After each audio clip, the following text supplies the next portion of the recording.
Вака гласи коментарот на кој што ќе му ја направам анализата. Не знаец да зборик македонски ја зборувам за дрзавата пика ти мастер, а тебе ке ти изгоре курот, а таа твоја влазна коса ке ти падне на твојата глава кур. Под број 1, имаш еден куп печатни грешки, кој ќе се клај коментарот во Google Translate, нема да може да го преведи, бидејќи се е хаос напишано. Второ, немаш никакви интерпункцијски знаци, не се знае кога набројуваш и кога застануваш со зборување.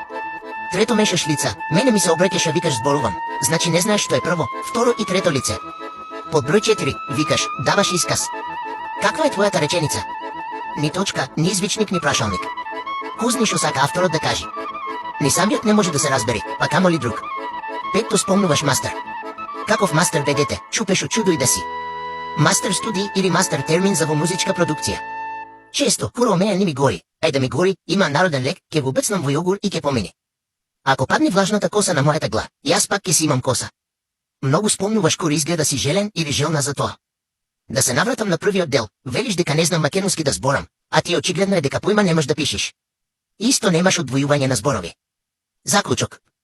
Од сите наведени точки, може да се заклучи дека си една неписмена будала која се обидува да каже нешто паметно, но сепак на крајот излезе една голема глуперда.